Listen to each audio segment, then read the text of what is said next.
Welcome back, everybody, to the Inside Edge. This is Paul Zawaski, your host, where we talk about recreational ball field maintenance, taking care of ball fields. But in this situation today, we're clearing our whole show for our special guest today, and we're going to talk about dreaming of what you'd like to do to your ballpark, getting it on paper, and how do you eventually get to the point of building it. We're talking today to Ross Clites from Foremost Sport Group. And Ross, if you come on in here, it's good to see you. Ross is based out of Pennsylvania, but he operates worldwide, would we say? Oh, dare to dream? Yes, let's go there. Okay, so we're still just national. Ross, why don't you give us a little introduction about who you are, and then we'll talk a little bit about your company. Sure. So my name is Ross Clites. I'm the president of Foremost Sport Group. I am sitting here in Western PA, Grove City, Pennsylvania.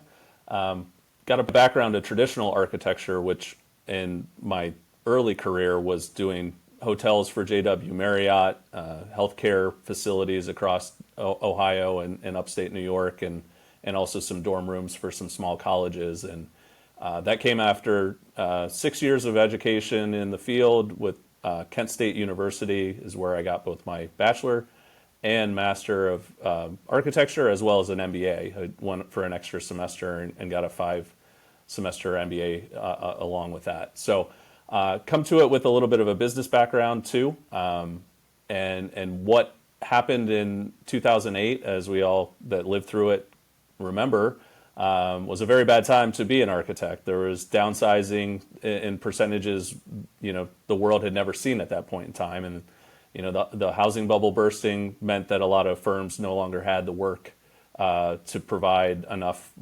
for the overhead that was necessary to keep the lights on. So I was downsized very quickly into my career. I was hired and fired within 18 months. And so when you're classically trained to do one and only one thing, you kind of have that introspective moment of what now. So as the adage says, those that can't do, teach, and those that can't teach gym. I did the equivalent of that. I went back to what I knew kind of inherently, and that was baseball. I had played it during my college time, 3 seasons of undergrad. So I had tasted at a high enough level that I felt like my resume out there on the coaching side would get some looks, and was fortunate enough to land a job just kind of on a cold call to Washington University in St. Louis, a Division III school, asked to be their pitching coach. Got into a good situation and stayed there for 7 seasons. And during the summers, as most of my starving artist college baseball assistant coaches know, especially at the D3 level, you got to coach a summer team. You got to do camps and clinics and lessons because that's where your money is, and that's how you keep your family fed. So learned so much during my travels with summer college ball and summer 15U and 16U teams and some national team stuff down in Cary, North Carolina, that it kind of gave me the sampling of what was out there in the world on the design side and where the shortcomings were. So in 2019, I had the ability to kind of get back into it, and I did it with a caveat. I was like, I'm only getting back into architecture to make it a full-time commitment if it can be sports. And I was lucky enough that I thought it could do a couple projects a year, and here we are 6 years later, and I feel like there's enough sustained work that the faucet, knock on wood, is not going to shut off anytime soon. And we've built up enough of a reputation around, you said nationwide and hopefully global. I mean, we are known in Korea. Are known in Japan. I want to get over there as soon as I can. Well, that would be global then. Yeah, I'm chomping at the bit to get over there. I really am. It's Sure. just a testament to what our name has kind of forged an identity in this very niche world. I mean, that's what it is. It is a boutique, one-man operation, and as niche can be. So describe for everybody then what Foremost Sports Group is, which is the name of the company. And how'd you come up with the name, by the way? Yeah, the name, it had a couple different iterations. It was Sightline Design when we were living in, my family, were living in St. Louis, Missouri. on the heels of that job that I was talking about in college baseball. And sightline design really hit at, I mean, it was very on the nose, right? It was talking about what a fan experiences when they're inside a stadium. Is the game always within your field of vision, right? Your sight lines are very important, and we'll talk more about that in a couple moments. But that was always like at the forefront of my brain. I was always like, what was, having been now to 32 different major league parks since I was a kid, it was always an annual tradition with my dad. It was like, where are we going this year? What new ballpark are we going to go cross off the list? And you come up with your own greatest hits, like what you liked at some of these older parks, what you like at the newer ones, and sightlines. You could still buy a ticket to sit behind a column in Fenway. So, think about like that not being able to fly in modern design. So sightline design had to morph into something when it became a Pennsylvania company. Foremost just kind of fell out of it as something. And if you look at our kind of logo, it's kind of a play on a north arrow that you would see on an architectural plan. So it's the 4 and the M. But realistically, what it really means to me when I see that logo is we're the tip of a spear. And that's like the best way I can describe our company is like we are never going to be the headline marquee attraction, but we want to be your point of contact. We want you to be we want to be the first call that you make. And then we've got a team that broadens out behind us, just like, the logo would suggest, right? We don't have the answer directly all the time, but we know the person that knows the answer, and we'll get that to you so you don't have to assemble something as nuanced as a ball field by having to pick up the phone 17 different times to talk to 17 different people. So do you have like a cavalcade of stars of advisors? Is that what you're saying? Or Yeah, and it's grown over the years. We have a lot of former head groundskeepers on the major league, minor league side. That's very baseball and softball specific, but we also are branching out to include a lot of people that are, they wear the foremost hat whenever they speak in these meetings and represent our company. But we have more that are branching out in the green grass side. So the rectangle sports, it brings into play. Your soccer is a burgeoning market. We know that domestically we're going to be hosting the World Cup next year. So it's one of those things where there's going to be a huge buildup in participation and buildup in facility upgrades. And so we're branching out into soccer. We've taken on a new potential job here in Los Angeles that has to deal with cricket. So that not something that we know, right? We love to deal with the sports that we feel comfortable talking about and have experience playing. That's not one of them. So then, yeah, your mention of an advisory board, it expands to include those that do. And, we're talking to people from New Zealand and Australia that is their sport. So they become part of Foremost. And when I say a one-man operation, it is in terms of, the P's and Q's of everything in its formality, but the team could be 100 strong someday with just people that have day jobs but represent us in a consulting role. And obviously you don't just do the field part. You do also all the accoutrements that go with it, whether it's just a small recreational facility or one ball field, or it could be a huge complex, right? Right.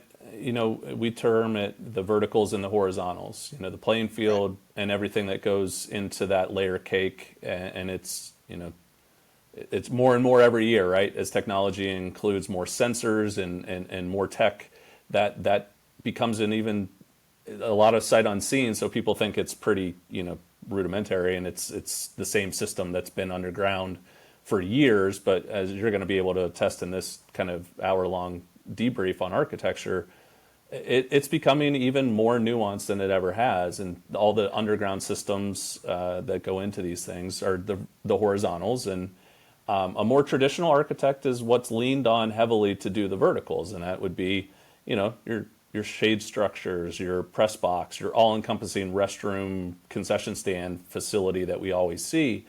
The difference between expertise I think that we have found in our 6 years of putting this together is there's a lot of people that deal in the verticals, very good in that world, that then get pulled into wanting, or probably I'd say being driven by the client's desire to make it a one-stop shop, are getting pulled into also specking and drawing up the horizontals, which is where they're out of their comfort zone, right? So Yeah, that's absolutely. when they start speaking on behalf of assumptions, or they're going to places where it's very copy paste, or you're leaning heavily on what the next town over did, and there's not a comfort level to the horizontal side of it. We work backwards. We're experts on the horizontal, and that's not to say that we don't know what we're talking about. There's enough of architecture in my background, and I can deal in that sphere a little bit easier than I think the vertical specialist can in the horizontal. And honestly, it makes a ton more sense for somebody to be well versed in the horizontal side, knowing that that's where the performance level is at its apex. That's where the players on the field, the people that we're all there to see, right, and showcase, and that's the thing that has to succeed before any of the ancillary pieces mean a whole hill of beans. As far as the horizontals are concerned, would you say that baseball and softball fields are probably the most challenging to address versus, say, a rectangular field where you're pretty much dealing with just turf? With baseball and softball, you'll have multiple surfaces. You'll have the infield skin. You'll have warning tracks on some of these fields, and all of them, have different. They might have different drainage systems or different Mm-hmm. ways of draining each particular area, things like that. I've always said that baseball is very unique in that fact, as far as sports is concerned, is that you have challenging situations of managing different surfaces versus just a single surface sport. Oh, no doubt. And you say challenge, and I say fun. I mean, that's what makes my job really exciting. I tell people, in social settings what I do, and I'm the 11-year-old me is high-fiving 38-year-old me for making what I wanted to do back then a paying gig. This is what makes it really exciting to get out of bed in the morning and do what I do. And I think it's because baseball is the sport that I got the farthest in, right? I see its uniqueness. I don't venture into golf, but it's the closest sport that I can come up with that has its Yeah. own identity. You play a Donald Ross and you know it. You play a Pete Dye and you know it. And we want to make it to someday where someone plays on a ball field and it's like, well, that's a Foremost design, and it's got flexibility in terms of what it can be in terms of aesthetics, and I see all those challenges as really fun opportunities to add some quirk, add some charm, add some character. We'll talk well more down the road on this podcast about placeless design, where you could spin me around. Since I've been on the circuit with my 15U Yeah. and 16U team, you could blindfold me, spin me around, put me in It's the every center. town USA. Yeah, you could spin me around, and I wouldn't know if I was in Nashville or if I was just outside Yeah. Atlanta, unless So certain things outside the ballpark kind of showed me somewhere else. Nothing inside the fences would tell me I'm anywhere different. yeah. So in your mind, what makes you in your mind a better field and facility designer than, say, any others in the industry? What I was just touching on, it's experience. I mean, until you walk the walk, it's a lot of guesswork. I'm reminded of a project that we did very early on when I was just out of college. So it was the one and only job that I ever had as in an architecture firm, a traditional architecture firm. We were lucky in in that there was a project that was very specific and very niche. So it was almost like it was lining me up to what this world I'm in right now could be in terms of how valuable you are as a cog in the wheel, not necessarily the headliner that's coming in. And that story revolves around to a small college in Ohio that wanted its theater department to have a true black box, off Broadway caliber theater that built on their campus. So they wanted the kids that were theater majors to get the real deal, a real taste of what it's Hmm. like. And and we looked around as a team of designers and we are like, we could build a shell of this thing, but we don't really know anything when it comes to the acoustics of it, the lighting of it.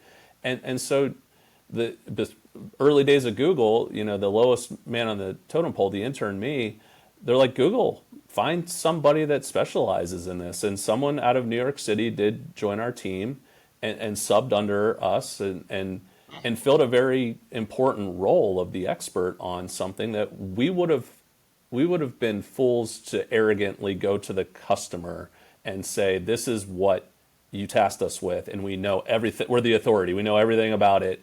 And you do get some master genius complex of the heyday of architects, right? When they were this all-knowing, almighty, singular entity, and there was just one in a firm that carried the namesake of the entire firm, and they were the principal and the chief designer, right? And now it's a much more collaborative process. It's checking the ego at the door. It's saying, I don't know what I don't know, and I would be foolish to wade into a very, very specific end user's desires and say that I'm the authority on it. So that set me up to go, well, I can be that for baseball, because there's just so much that I've done in the sport. And this is not a brag. This is not hey, I have a deeper Rolodex than you, but I played it at a high enough level, and I've rubbed shoulders with enough people, and I've stood in enough third base coaches boxes in different amateur locations that are, supposedly the top 10 facilities in the country. And I can see their warts. I can see what other people don't see when they look at them. And I know, having done it for long enough on that side of it, that I could then pull myself back and then kind of construct the onion, so to speak, peel it all away, deconstruct it, and then put it all back together, but in a different, more intentional way. What do you find lacking in the recreational level of ball field design? Oh, I think drainage. If I could just pick one word, other things that you touched on in this podcast series. I mean, but seriously, it's the things that plague, I think, the recreational level is the throw the baby out with the bathwater problem, and that is like the substandard materials make people wildly overcorrect.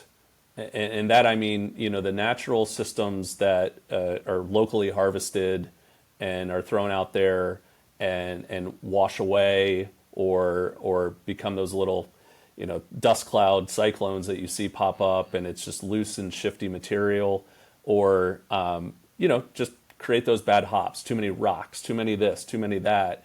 Then there's suddenly, from the powers that be, they go, well, ergo, all natural systems are the problem here. Terrible, yeah. And they don't give enough of an opportunity for better, more, and you're wearing the brand, the better, more engineered soils out there, a fighting chance. And so then, where it inevitably goes, and we'll talk more about this later on, but I think the product selection's a big one. It's one that I definitely, on the specification side of my job, I've really worked hard to box out and fight for the best in class products that I feel are going to make everything else that falls in line after that language in the specifications so much easier to maintain and reap dividends from, and not feel like you're just always chasing your tail when it comes to maintenance.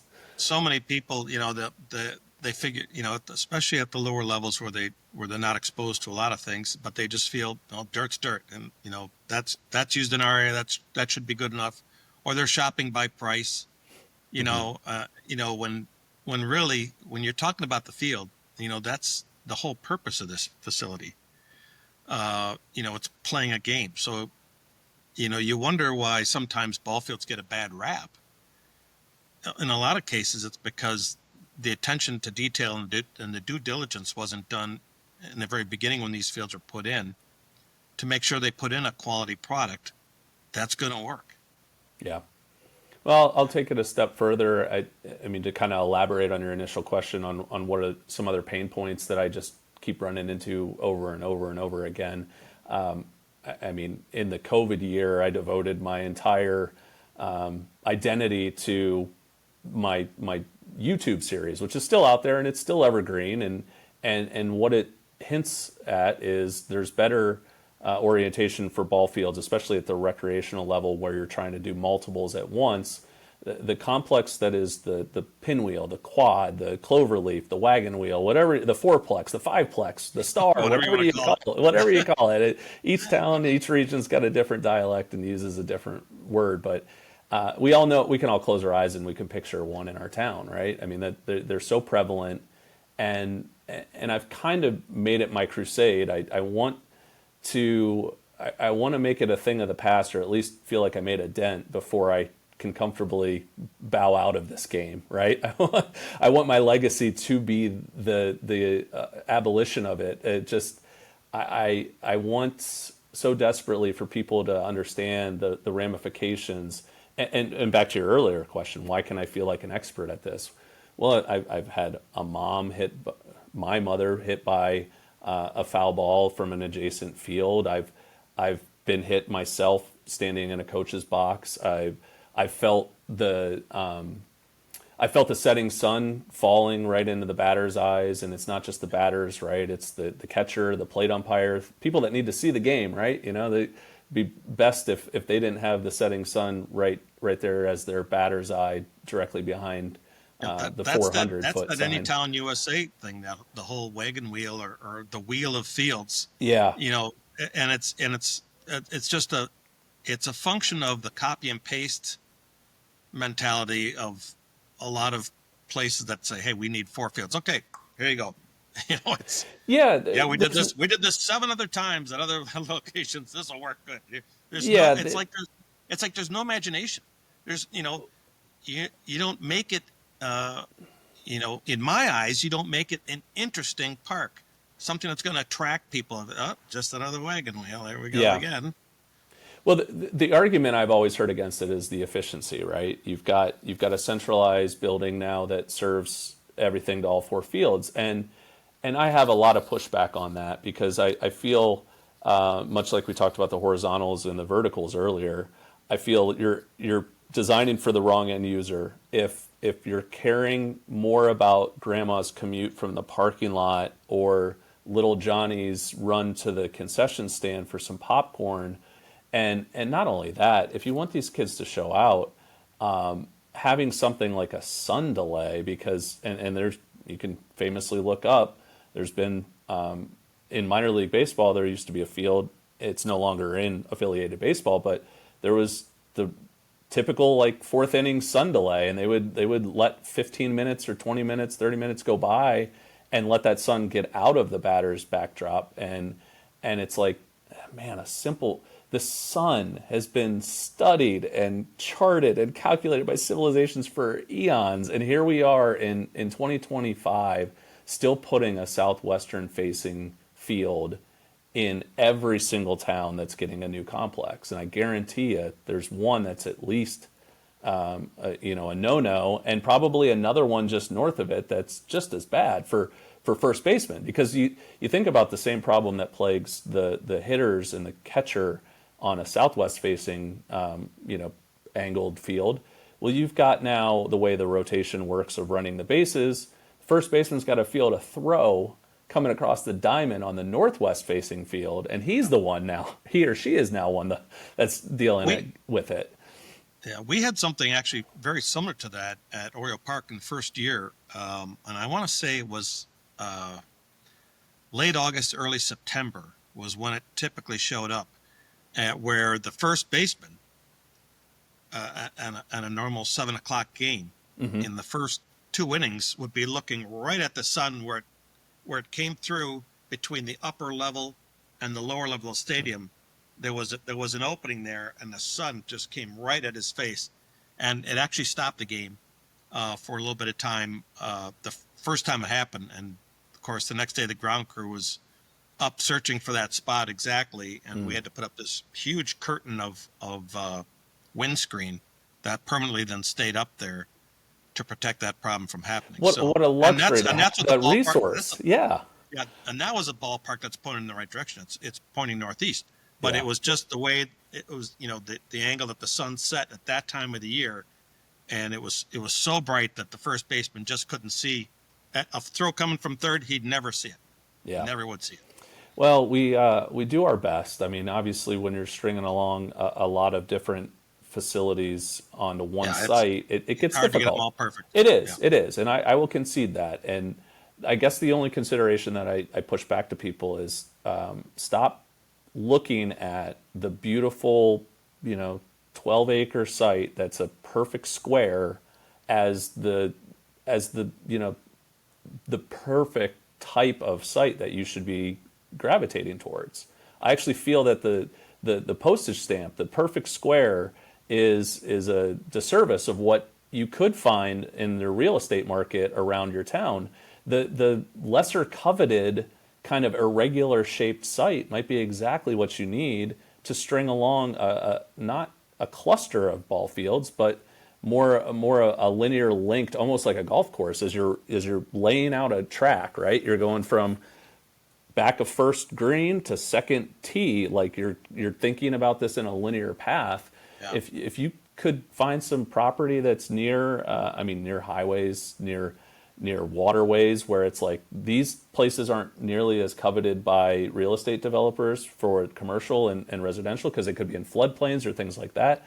So it's like Right. you might get it on the cheap, and it'll be better served for you long term as you make a better complex and a more park like You, experience. you just took the words right out of my mouth. Exactly. When you're a parent or even a coach uh, to some of these teams that have to go play games in these wagon wheels, and there is no shade, no nothing. I mean, you're out there at the suffering of the sun beating down on you. It's brutal in July and August. But when you can create as you call it, a park-like setting, which I'm a big, you know, believer in for these fields, it creates so much of a better experience for not only the players but also the fans, the coaches, and everybody, because you get shade from the trees, you get overhead protection from fly balls from the trees. Hmm. It's you get some separation from one field to the next usually, so the chance of getting hit by a ball in the back of the head from the game on the other side of it is lessened. It just makes for a much more pleasant experience all around for everybody. Oh, and not only that, you get to these complexes and it's like a big box store in terms of the parking, right? It's all centralized, and then you have to walk a very large distance to get to the center, and then you figure out kind of what fields what from there. And it's like if you have it strung along on a piece of property where you can think of it more, like paper dolls, like how you cut, and you got all of them holding hands because they just link the right field foul pole darn near touches the left field foul pole of the next one, and they're all kind of oriented the same way.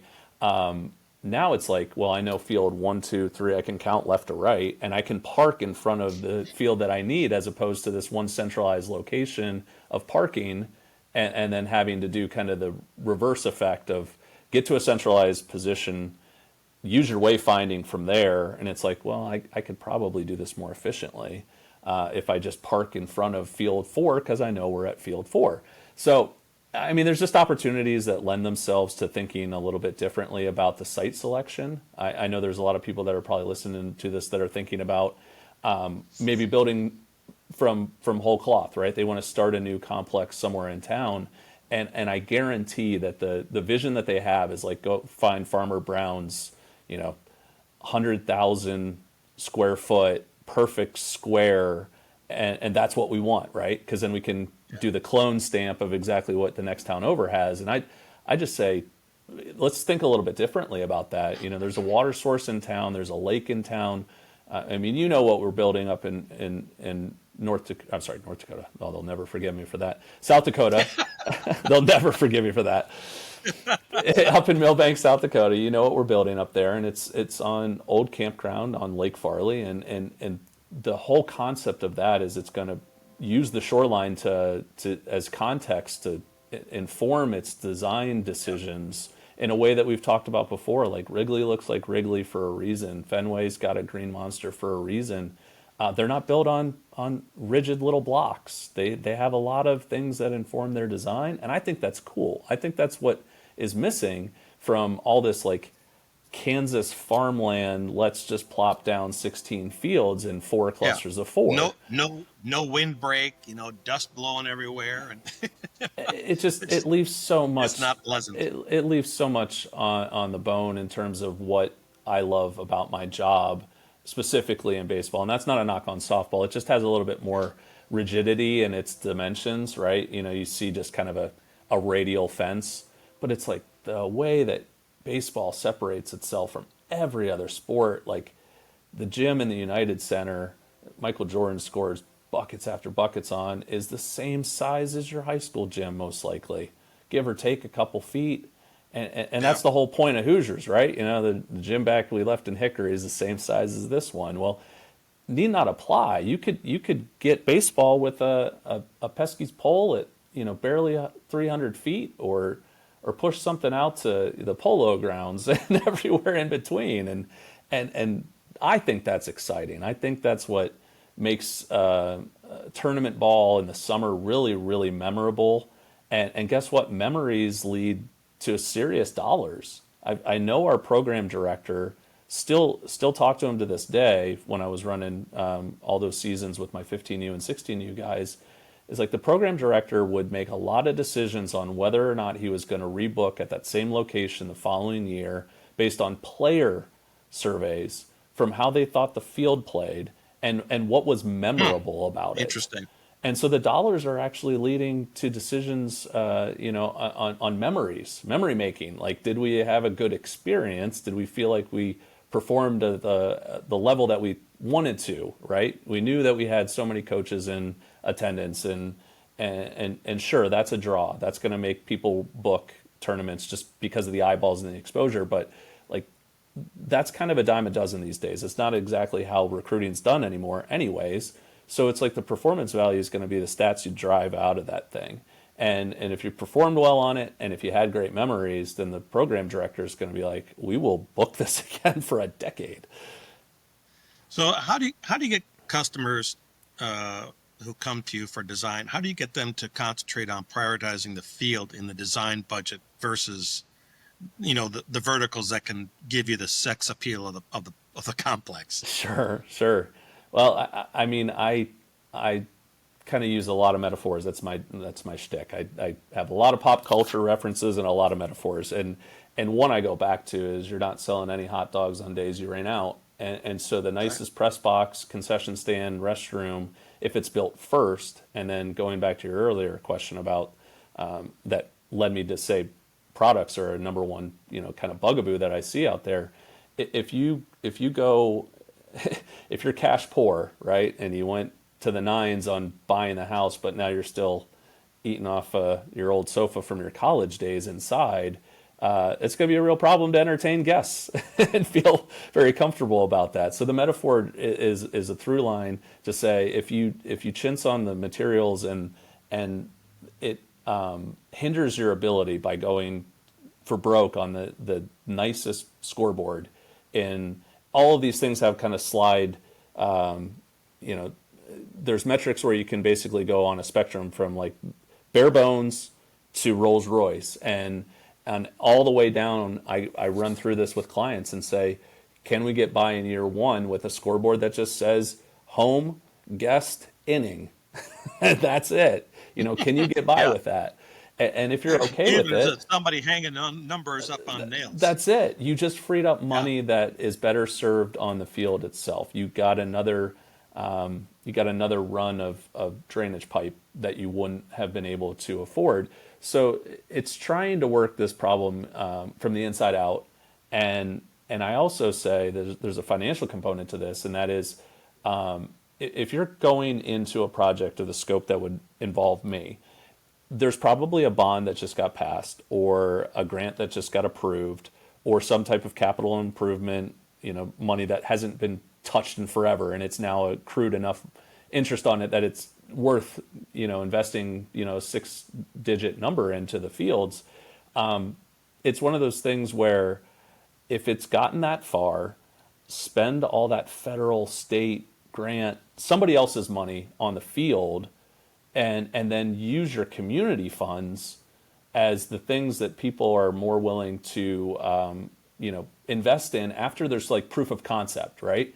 People don't want to be the first dollar into the collection pot, but they'll be guilted into being a member of that contribution if they're the only one that hasn't put in a dollar. So you almost need that proverbial thermometer to fill with some activity. You need the pipeline to start by having games hosted there, and then after dozers are moving dirt, it's like this is becoming real. Now suddenly the community is like, well, I better pony up some dollars to it. And after there's games hosted on it, like I said, it's your proof of concept. It's like this thing works. Now let's phase in all the ancillary pieces to deck this thing out to the way that we feel is commensurate with the tournament that we want to acquire, the event that we want to put on an annual basis. Like we can do that in time because guess what? Dr. and Dr. Smith are as altruistic as they may be, and as silent donors as they want to be. I think we all want to see our name up on something, a scoreboard, a press box, and they're not going to contribute to 1,000 linear feet of drainage pipes. Or 100,000 square feet of sod or anything else like Yes. that. Yeah, exactly. Thank you, Mr. Zwaska. I bought the dirt. That's right. Thank you, Mr. Zwaska. We'll put a plaque on your root zone that you helped us. And you didn't get a park bench, but you got a plaque on your root zone. But that's really good advice for the listeners out there and the viewers is that, use those funds to put in the horizontals, the infield, the grass, the warning track, all that. Use that money for that. Get the game playing, and the verticals, which are the sexier part of the ballpark, will be a little easier to sell to people who are willing to donate and want to say, well, I see that backstop, that's mine. I put that in. That's it. Ain't she a beauty? Yeah. It's human nature. I mean, we want to see. It's a legacy, right? It's not selfishness. I really don't believe it is, but we do see that everything from dugouts getting sponsored to foul poles are becoming a new avenue that I didn't dream of back in the day. That's now got ad space available to it. So the wings of it vertically could be an opportunity.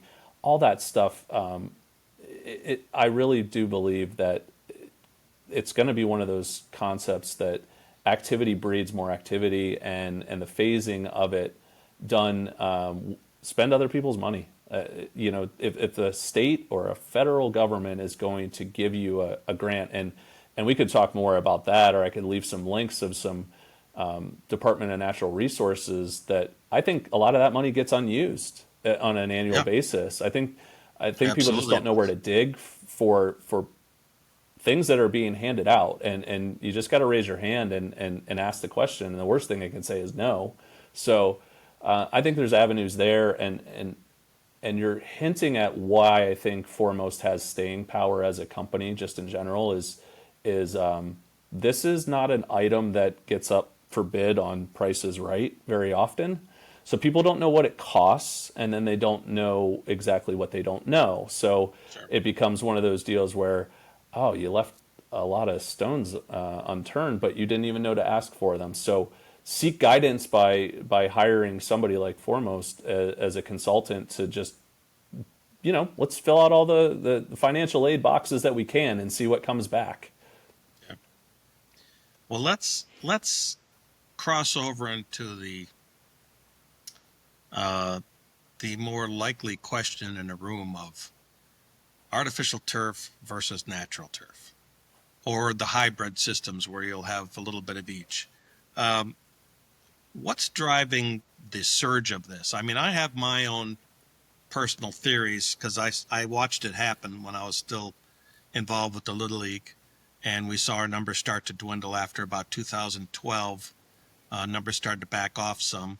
The travel teams came in, and with the travel teams came tournament team management that wanted, I should say, not tournament team, tournament management that wanted to make sure all their games got in. And that's where I saw the artificial turf start to really take off in baseball. Till then, before then, it was typically the rectangular sports of soccer and football that saw that kind of thing, and then it kind of ballooned from there, and now you start to see it in high school fields. And how do you guide people through that tricky lane of choosing the proper surface for their ball field? Yeah, I mean, it's such a complicated subject, and I'm going to try not to step in it here. I have my preference. I'm an old You got two soul, and purists. You got two purists yeah, sitting I was here. going to say we're both shaking our fists at clouds right now. One of us is closer to the age where that's justifiable. I am not there yet. But no, look, I will ask right off the cuff, like, what is your maintenance budget, and what is your current staff that's charged with handling this complex, right? We'll just go ahead and call it a complex because it's going to be multiple fields in my example in my head where it kind of makes the most sense. We've dealt with municipalities where they're in charge of mowing the cemetery and every grass blade in every park in a system of 17 parks in town, and the ball fields are just one of them, right? It's just another chore on their list, and you're only as good as you can get somebody to take care of it. I mean, we can spec out Ferraris, but we're not going to entrust all the oil change go to the fine folks at Napa Auto Care. But with that being said, artificial turf is not maintenance free, like sometimes you're being told by the companies. Oh There is no, maintenance, and you have to drag those fields periodically to maintain the depth of rubber and the distribution of the rubber, those kind of things. no Because doubt, and otherwise, I would say some of the numbers in terms of the years and the longevity of these are greatly exaggerated as well. So as you're doing any kind of pro forma and trying to do any type of waterfall, resurfacing of it in 10 years, and then that gets you through to year 30 at X expenses, it's like, well, that timetable could be closer to 21 years, not 30. So it shifts, and sadly you run into a lot of people that are long in the tooth in positions of power, and they go, that will be somebody else's problem. I'm not really sure what they'll do in year 21. I will be long gone. So well, and are they budgeting for a replacement? Because right. again, these, you know, depending on how heavily that field gets used once it's put in, because I've seen situations where high schools will put them in, and to satisfy the ire of people, they open it up to anybody to use. Hey, come on in and do your morning walk around the track. Blah blah blah or whatever. And next thing you know, these artificial turf fields, which in this case was a football field, was being used for everything, gym and uh, all kinds of community events and all that kind of stuff. And it basically was being used. If it was light out, there were people using that field, and of course that causes it to diminish in its quality of surface pretty quickly. Yeah. I want to touch on the why. I mean, let's get down Yeah. to it. You asked the why, and I'll kind of give my observation in the last 10 or so years of experience on a couple different fronts, right? The coach's hat, and then now what I'm doing. It's an emulation of the rung above you on the ladder, right? And you talked about high schools becoming way more prevalent in it, and that being going full synthetic. Well, tipping points probably somewhere in the 2015 range where synthetic finally took over the lion's share of high-end Division I college baseball. And if that's the level that aspiring high school kids want to get to, a lot of the kids that I coached at 15, 16, it's a product of what you see, right? It's I need to have that to get there, Yeah. right? It's a dress for the part you want kind of thing, and so that's a factor in it. You're 100% correct that a lot of it is the success of keeping something green in shoulder season. So a lot of high schools had in the early aughts, it started with a synthetic football field, right? And the success of it, in terms of it never needing a coat of paint, you don't have to line it on a consistent basis. You can deck it out with all sorts of graphics and really make it a showstopper, a wow piece. It looks great in The Google. drainage didn't deteriorate. You didn't get the That wear between the hash that's right. marks. That's All right. those all All those those things. things. And there are places where artificial turf makes sense. They Don't get me have wrong. merit. They have merit, Yeah, exactly. and shame on the NCAA. Honestly, I've said for the longest time it should be a fall sport, and if you want to make it a fall sport, divide it into a fall/spring and come back. I would love that because you've got communities.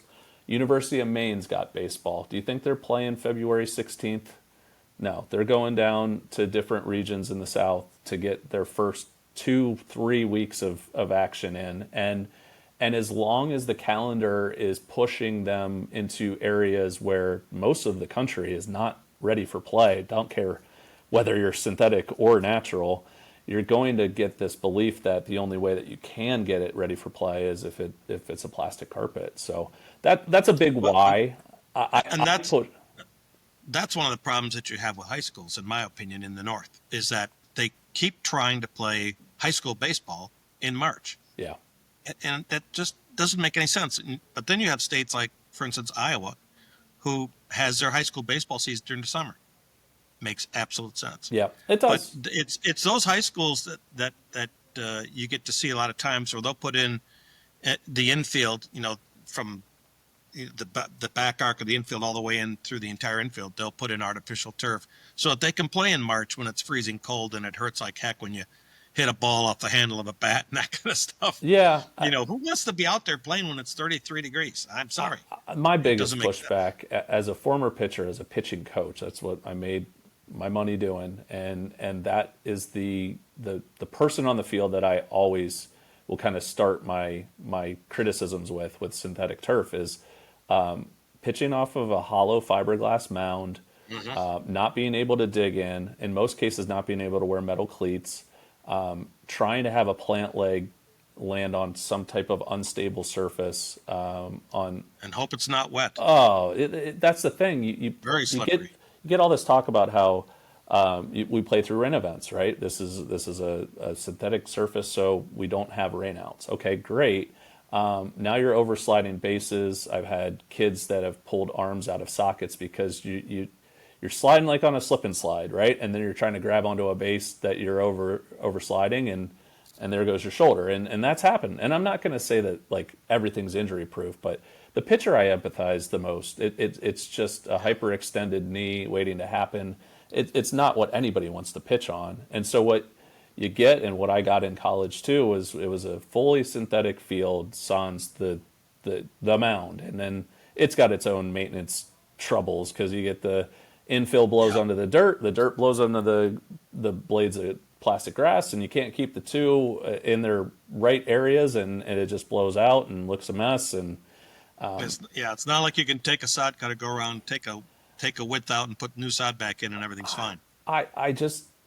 I always try to navigate people into the decision that's the most sensible for what their budget is, and I just swear by that I can build 3 fields on the natural side for every one that I can with a carpet.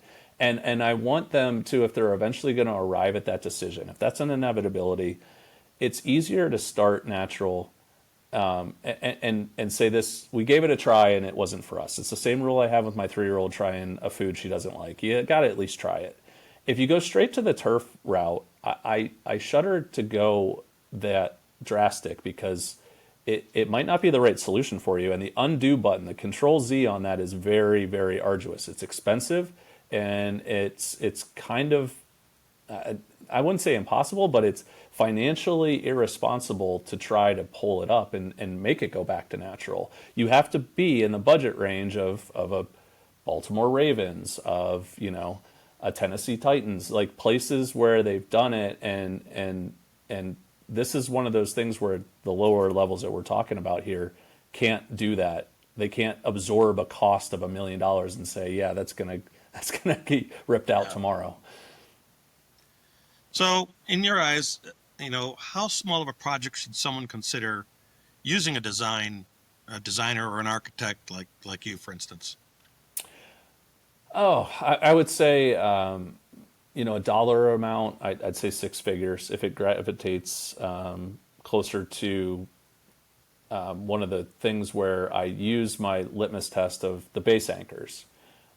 If your four base anchors are staying put and your renovation is merely scarifying the top X number of inches, replacing the infield mix you have, replacing the warning track you have, adding a warning track that you've never had before, anything that deals with the horizontals, but the base anchors are staying in place, meaning orientation's not changing, dimensions aren't changing, that's not my bailiwick. That's not what I should be the first call to. Involved in? Yeah. Yeah. But the second that those do happen, and it, it's as simple as we've moved up a home plate, 5 or 6 feet towards the pitcher's mound at a complex, and that was to give a little bit more breathing room and safety for the backstop distance to tip a home plate, and you say, we're just moving. You get this all the time, like, oh, we're just moving the home Yeah. plate up a couple of feet. Well, the ramifications are just endless. You Well, don't realize what take the that field out of does. square.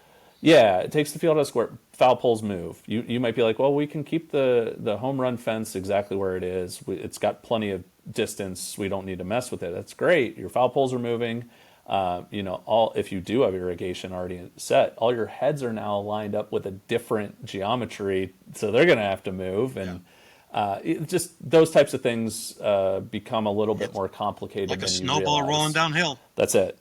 You might want to Yeah. change the angle of your dugout facing home plate. I mean, all those things need to be considered suddenly. So, base anchors moving, any verticals. I would say anything that you want to. Let's say you have a complex that you feel pretty comfortable about its current condition on the horizontals, but you're at that moment in time in the age of the complex where you want to start adding ancillary pieces. Obviously, anything in the vertical world, you're going to want to stamp either engineer or architect to have their say. A lot of those are getting more and more stringent on ADA. They're getting a lot more, storm shelter requirements, and there's the Sure. codes in your local state are going to dictate a lot of things there that you'll be in over your head very quickly. So that would be one. So how should they go about finding a designer or architect if they've got such a project that they want to do or have something big in mind? Yeah, so we've done a lot of talk during this, almost full hour about what I offer. I don't want to be a replacement for local, registered and AIA, credentialed architects in your town. I think the best thing that could happen for my business model is we bring along somebody that, quote unquote, hasn't seen the light on how we think philosophically, everything that we've just talked about on this podcast, orientation, sun angle, who we're designing for, products being the driver of design rather than, the ancillary pieces. Someone that's more a traditional architect, someone that just kind of does some rec work here and there, but makes their money off the K-12 building and not the fields outside of it. So I would want to bring those people along, have them be the headliner, and bring me in as a sub underneath it. I will be exactly what I was in my analogy earlier about the black box theater. I will be the sub, I will be the consultant, and if I can leave a project knowing I not only did right by the customer on what the outcome was, the field is in better shape or it's a brand new field and it's going to stand the test of time, I'd love to also leave it with a nice relationship built with almost like an educational component to the architecture firm that was local, to the point now where 6 years in, I feel like I've got a handful to a dozen of architects in different areas. I'll call them out by name. Ramlo Stein up in your area of Wisconsin, where they had a field that we worked on together where their initial conceptual design was going to be one of those classic southwest facing fields, and I just raised a hand and just said, have we considered the sun in this? And it felt like a revelation to them. Because what do a lot of people do? They look at the geometry of a ball field. It's like a Trivial Pursuit piece, right? It's got a nice right angle where home plate is. So you find any kind of right angle on site and you go, well, that's the easy way to wedge that into that corner. And lo and behold, Yeah. you pick the northeast corner to put home plate, it's naturally going to face against that grain. So, just raising a hand and saying, on site, are we wedded to this orientation, has now, that one question has now transpired into a long-standing relationship with those guys that, they're drinking the Kool-Aid on Foremost. They believe in philosophically what we're trying to accomplish. If you call me, I can get you someone that's probably in your local area that I've already kind of vetted or worked with in the past that I would say, they've got my seal of approval. I would wholeheartedly go with them. Or Markowski Design here, engineers locally to me, it's like they've seen the light. They know what we're all about, to the point where, I feel like them knowing local terrain, local permitting, local everything is going to be advantageous to the success of a project. I am nationwide, but that doesn't mean that I know Walla Walla, Washington better than somebody that's boots on the ground in that area. So I'd rather go partner with somebody locally and let's try to work it as a collaborative team. And I'll do my best, almost educating the prime as the project moves along, and leave them with a little something that maybe next time they have a project that comes up in the town over, I'm the first call they make and say, hey, do you want to run this back? Let's do this again. We really liked what you offered. You fit right inside of our design budget that we had.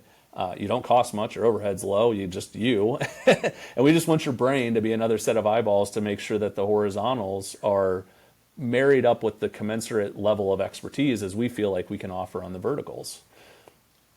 So who in the organization then, if an organization has contracted with you or with an architect who's using you as an additional ears and eyes, who should be involved from that organization in the design stage?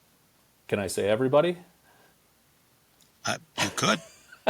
No, I'd say everybody. I mean, I never want to feel, and this is me being just super optimistic, right? And feeling like I still live in a hopeful utopian world where everyone gets their voice or seat at the table. But I swear by it, because your end user is so.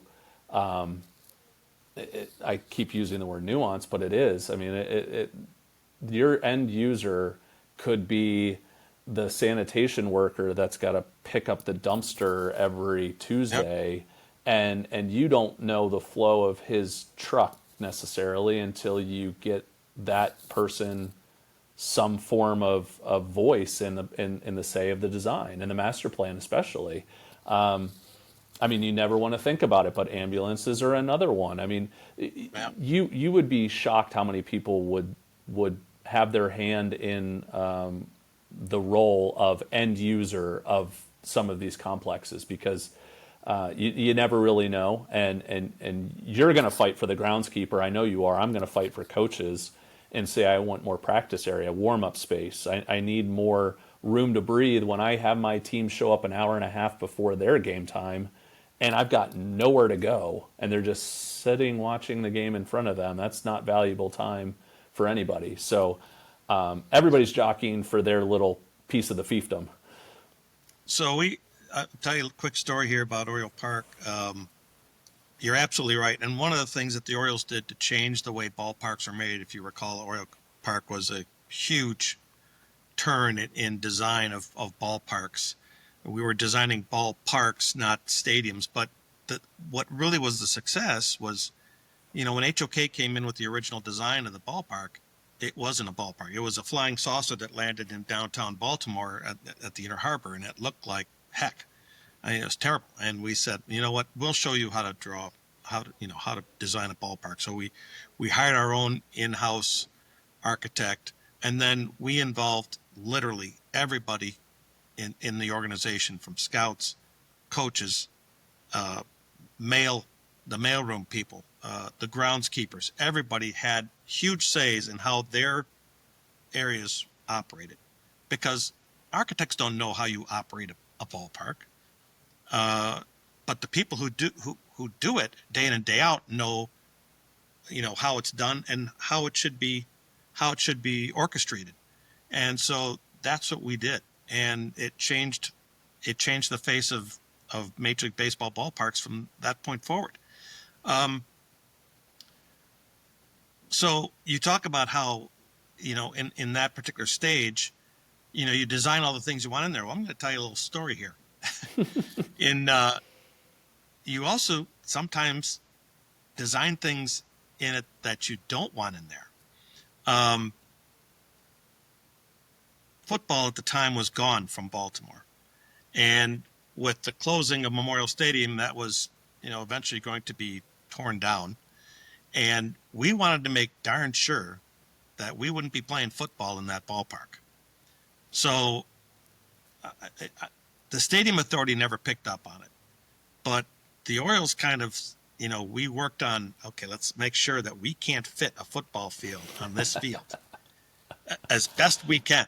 And we got it in there. We snuck it through. We built the ballpark. Lo and behold, suddenly the Canadian Football League wants to come. No, I guess the Canadian Football League already played there. It was when the Ravens wanted to come from Cleveland to Baltimore. Not Cleveland. I'm sorry, Mm-hmm. from Indianapolis. Nope, No, you're right. not Indianapolis. Cleveland, Nope. right? Yep. Yeah. Okay. Came from Cleveland to Baltimore, and the stadium hadn't been built yet. The new stadium, but fortunately, the old Memorial Stadium was still there, but they wanted to play at Oriole Park. Well, lo and behold, for some crazy reason, the football field didn't fit, so that kept pro football from being in our field, and they had to play elsewhere, obviously, until the new stadium was finished. So that kind of saved us. Clever, That was clever. all out of design that the stadium authority wasn't aware of at the time. Couldn't We get were away kind of with that sneaking in in there. couldn't get away with that in Colorado when the Rockies became a. Here's a little fun factoid for you. They played in Mile High Stadium for their initial Yep. seasons, and given the altitude, they had to push and still is at Coors. The dimensions are just insane. It's the most square footage in pro ball in terms of outfield, and actually, fun fact: Coors Field surrenders more singles than any other park for the reason that the outfielders play so darn deep that you can get bloop Yeah, shots sure. all day. So, but point is, like, they would never be able to say football can't fit in here with how Yeah, deep exactly. it is in those ballparks. But no, I mean, to put a bow on everything, you're built on the shoulders of giants, right? I mean, I feel like our company has learned a lot of. I had not met you until 2019, I believe, but I mean, we certainly felt like it was a match made in heaven working with one another because I see a lot of you and me, and vice versa. You played designer all your life. You just didn't have a formal like education in it, and Yeah. I like to play soil scientist. So like we learn a lot from each other. But one thing that I picked up early on what your stories at Oriole Park really resonated with me is I've always believed that foremost is a mirror. I will take what the client, list out in bullet points in Word and text, and I will just translate it into visuals. That's all I'm doing. I'm a scribe. I'm at Yeah. the mercy of when I do a big reveal. It's not like, hey, you wanted a Monet, hey, you wanted an Anthony Gaudi, like, and you got what I told you is my style, and an imposition of like, well, you wanted a Frank Gehry, well, you're going to get a Frank Gehry, and we all kind of know what that looks like. With me, it's fun. My day to day aesthetic changes, and I've done some things I never thought I would in terms of like, oh, that's not really my style, but I hold true to the belief that this concept of being a mirror of the client's wish list. Like when I reveal something to them, it's here's what you told me you wanted. It's just in a pictograph version of your Yeah. laundry list of things, and I love going. We talked about this earlier. I love to show conceptual design renderings of more than what they even ask for because they Yes. don't know what to ask for.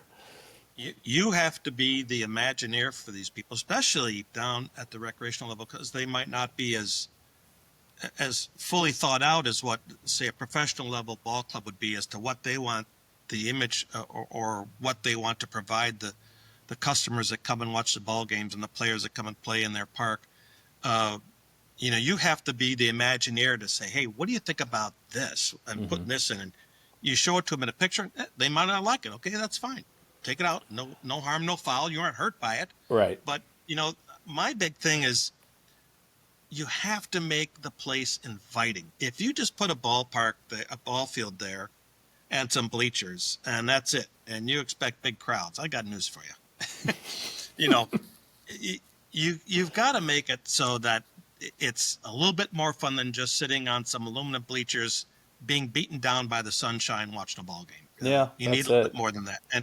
And that's how I handled the Little League complex that we had. It was more of a park-like setting than there was no wagon wheel. The fields were distributed, and we had all these nice old trees out there for shade and overhead foul ball protection, that kind of stuff. And we did lots of flower beds and things like that, things that really made people feel warm when they come into the ballpark. And everybody felt more like family, like they were coming home. And we did that same thing. I actually took that from what I did at Oriole Park with exposing to ownership that, we have all these giant flower beds out in the parking lot, and the stadium authority just puts bark mulch out there and brings in the prisoners 3 times a year to pull the weeds. Can't we do something a little bit more enticing than that? Can we Disneyize the place and really get the landscape going and put in flower beds and put in hanging baskets on the upper deck where the concourse is exposed, and just soften things up a little bit and make it more inviting, and just makes it much more exciting to come and be a part of something when you have that kind of a feel. Yeah, I mean, they're factories anymore. I mean, the complex has become exactly what their intention is at its highest level, and that is ROI for a very, very big benefactor. Yeah. And it means you're playing 6 games a day, and you're got time limits, and it's taken a lot of the joy out of it, and it's grinding the sausage. Like you bring the kids in, and what they're doing just kind of falls out the other side, and with it, I think architecturally, it's noticeable. It's a stark difference to what it used to be. But look at some of these parks like you were talking about at the beginning with Lake Farley up in South Dakota, or I'll bring up, where is that? In west of Des Moines, Waukee. Hmm. Big 12 ball field park complex, spread out, plus an additional 8 practice infields, just a fantastic park.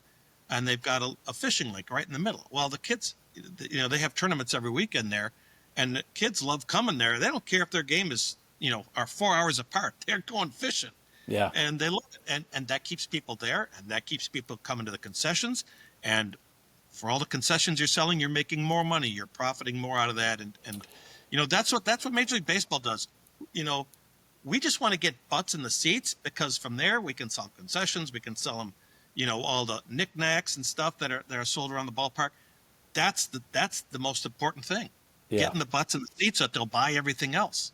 Yeah. I And mean, it's the how same thing many at a how many kids are only children that are on these travel teams? Very few. I mean, there's an entertainment level that we haven't even touched on, and that's Johnny's little brother and sister. I mean, there's a safety component to them. That's another kind of use group or end user that I'm always nervous about. I mean, we got the certain kind of bookend age demographics where they can't really defend themselves from some of these screaming line drives these days. So it's the reason why nets are going up across all professional ball, all the way down the lines as far as they can. It's getting to a point where, in the age-old form follows function. Well, the function is getting too talented, the exit velocities and all these things are just getting too extreme that the same old form needs to be broken. And that's what I want Foremost Legacy to be. I want to be the one that breaks it and says, I've got a reason for why I'm doing this. I'm not doing these Picasso-looking site plans because I'm just out there to try to do some gimmicky, different aesthetic from Google Earth. Like these have a very, very intentional reason behind it. And if you can't find the Cloverleaf Chronicles on my YouTube page, like we can leave a link, but it's worth a read, or I guess a watch. And I swear by all that stuff that I put in it 6 years ago. I probably a little dated with my shaggy beard and would want to change some things on that aesthetic. But other than that, I swear by everything I stood for back then, and even more so. And the problems, I think the thing that is a big takeaway for your audience that's in the lower level is like, don't beat yourself up, lower level baseball, softball. The pros aren't getting it right either. And stadiums are still putting seats that I laugh as a person that's been to so many different ballparks and love doing that now with my son, trying to check off all different places, is like, we're still doing hardback chairs down both foul lines that have an angle that set you up to watch the center fielder all game, when 80% of the action's happening in that 60 feet 6 inches between batter and catcher.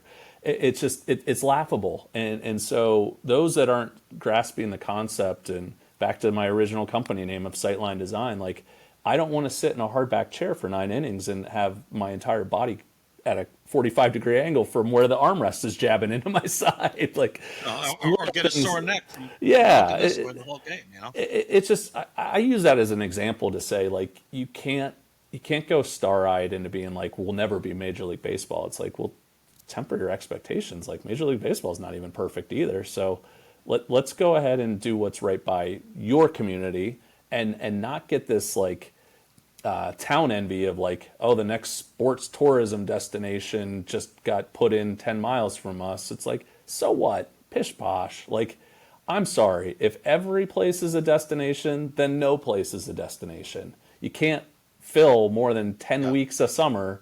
And if they're saying that they can draw from your town, they're drinking your milkshake, then you know what? Guess what? Don't believe any feasibility study that says that you're also going to have the same head count in your hotels that July 4th weekend.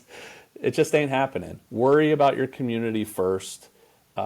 Chasing the almighty dollar on what kind of tournament company might come in and plunder you is not the way to make communities better. Run them yourself. Yes. Run them yourself. Yep, absolutely. Ross, I appreciate all your wisdom today. I think our viewers and listeners got hopefully some great ideas and some insight into what they should be looking for when they're going to do major renovations to their facility, or thinking of building a new one. You're just a dump truck full of wisdom, and we appreciate that. And we'll try and get a link on somewhere on here for them to check you out. And we appreciate you coming today and sharing your knowledge with us. Paul, an absolute pleasure. I'll do it anytime you need me. So thank you very much for having me. That's a wrap for this episode of The Inside Edge, brought to you by DuraEdge. Whether you're maintaining a local recreational ball field or something bigger, we're here to help you on your journey to create safer, easier to maintain, and more playable ball fields. If you have any questions or topics you'd like us to cover, leave a comment or email us at insideedge@duraedge.com. Be sure to follow @DuraEdge Products on social media for more tips and insights. We'll see you on the next episode.